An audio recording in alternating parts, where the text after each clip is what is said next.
જ્યારે તમારા શરીર ઉપર ખાખી હોય છે ત્યારે ખાખીનું ગુમાન ચોક્કસ હોવું જોઈએ, પણ આ ખાખી લોકોને ડરાવવા માટે નહીં, આ ખાખી લોકોના રક્ષણ માટે છે. આટલી જ સમજ જો હોય તો મગજનું તાપમાન નિયંત્રણમાં રહે છે. પણ 41 વર્ષ પહેલાં મગજનું તાપમાન ગુમાવનાર ગુજરાતના પૂર્વ આઈપીએસ અધિકારી અને ડીજીપી જેમણે કોંગ્રેસી નેતાઓને ગાળો ભાંડી ફટકાર્યા હતા, તેમને કચ્છની અદાલતે 3 મહિનાની સજા ફટકારી છે. કોણ છે આઈપીએસ અધિકારી અને શું છે આ મામલો, તેની વિગતે વાત કરવી છે.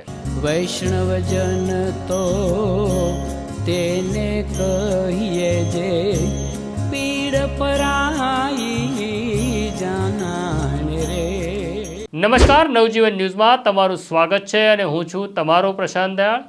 વાત કરવી છે ખાખીની.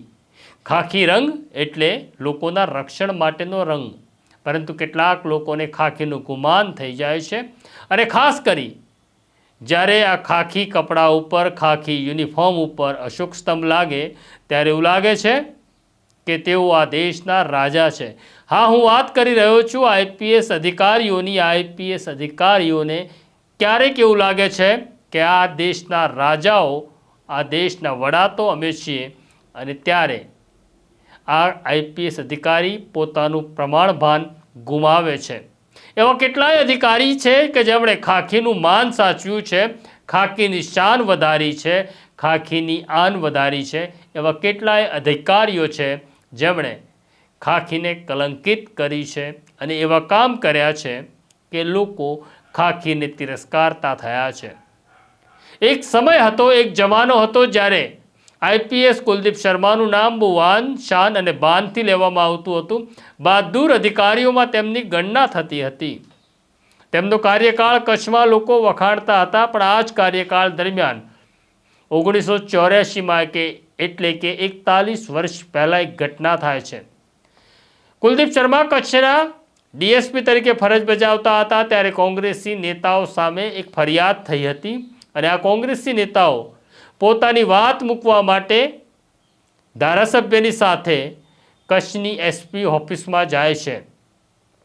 ત્યારે કુલદીપ શર્માના નામના ડંકા વાગતા હતા, કુલદીપ શર્માના નામના સિક્કા પડતા હતા. એટલે કુલદીપ શર્મા કોંગ્રેસી નેતાઓને જોઈ પ્રમાણભાન ભૂલે છે અને આ કોંગ્રેસી નેતાઓને ફટકારે છે રૂમમાં પૂરીને. કુલદીપ શર્માને ત્યારે એવું હતું, મને પૂછનારું કોણ છે, કારણ કે સરકાર મારા ખિસ્સામાં છે. અને આવો ભ્રમ બહુ અધિકારીઓને હોય છે, પણ સમય જતાં આ ભ્રમ તૂટે છે.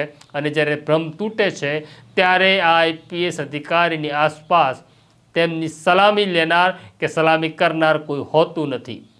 41 વર્ષ પહેલાં કુલદીપ શર્માએ કોંગ્રેસી નેતાઓને ફટકાર્યા હતા. આ મામલો કોર્ટ આધીન હતો. કોર્ટમાં આ ટ્રાયલ ચાલી રહી હતી. 41 વર્ષ પછી આજે એનો ચુકાદો આવ્યો છે અને કચ્છની અદાલતે કુલદીપ શર્માને દોષિત માન્યા છે. તેમની સાથે રહેલા પોલીસ અધિકારી ગિરીશ વસાવડાને દોષિત માન્યા છે. 3 મહિનાની સજા અને ₹1000નો દંડ ફટકાર્યો છે. આમ 41 વર્ષ પછી સજા થઈ છે. કાયદો એવું કહે છે કે ગુનો ક્યારેય મરતો નથી. ન્યાય તો મળે છે, ન્યાય મોડો મળે છે, પણ ન્યાય આટલો બધો મોડો મળે છે તેની ખબર નહોતી. 41 વર્ષ પછી કુલદીપ શર્માને સજા થાય છે. સમય કેવો બદલાયો તમે જુઓ. જે કુલદીપ શર્માના નામની ધાક હતી, કુલદીપ શર્મા આજે કોંગ્રેસમાં છે અને ફરિયાદી પણ કોંગ્રેસના છે. આમ કોંગ્રેસમાં જ રહેલા લોકોએ ફરિયાદ કરી હતી અને કોંગ્રેસમાં આવેલા કુલદીપ શર્માને આજે સજા થઈ છે. 40 થી 41 વર્ષના આ કેસના સમયગાળામાં ખાસ કરીને નામદાર કોર્ટનું અમે આભાર માનીએ છીએ. કુદરતના ઘરે દેર છે પણ અંધેર નથી, એ વાત આજે સાર્થક થઈ છે. નામદાર કોર્ટે આજે અમને ન્યાય આપ્યો છે અને 40 વર્ષના સમયગાળામાં જે કોર્ટે અને જે અમને કોર્ટમાં ધક્કા ખાવા પડ્યા છે, આજે અમને એવું અહેસાસ થાય છે કે અમને ન્યાય મળ્યો છે. શું આખો બનાવ બન્યો તો તમારા પિતા સાથે? લગભગ અંદાજે 40 થી 41 વર્ષ પહેલા જે તે વખતે કોંગ્રેસના ધારાસભ્ય ખરાશંકરભાઈ જોશી અને અબડાસા અને કચ્છ જિલ્લાના લગભગ આગેવાનો જે તે વખતે રજૂઆત કરવા ગયેલા હતા. અને રજૂઆત સાંભળવાને બદલે એક વિકૃત માનસ ધરાવતા વ્યક્તિ જેમને સરકારી અધિકારીને ન લાજે એ ટાઈપનું વર્તન કરી અને નિર્દોષ વ્યક્તિઓને નામ પૂછી કે તમારું નામ શું છે, એમ નામ પૂછી ઇબલા શેઠ નામ તમારું કેમ છે, શું કામ તમને ઇબલા શેઠ લોકો કહે છે, એવી માનસિકતા ધરાવતા વ્યક્તિ ખાસ કરીને મારા પપ્પાને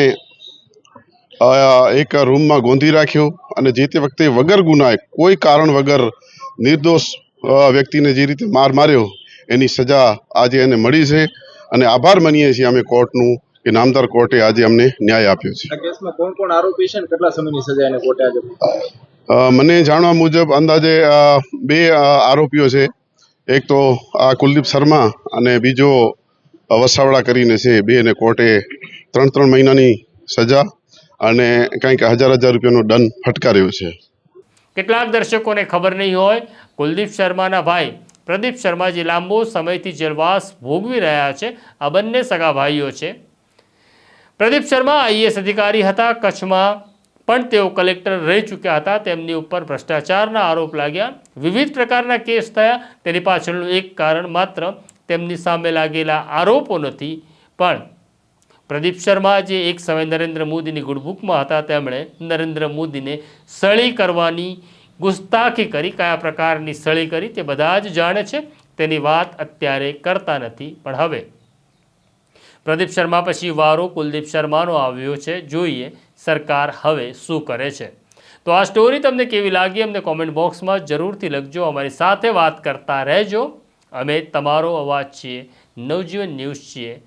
તમે પોલીસ છો તો આ ઘટના નોંધી રાખજો, તમારી સ્થિતિ પણ નિવૃત્તિ પછી આવી ન થાય. તો બસ અત્યારે મને અને મારા સાથી સોનુને રજા આપો. નમસ્કાર. વૈષ્ણવજન તો તેને કહીએ જે પીડ પરા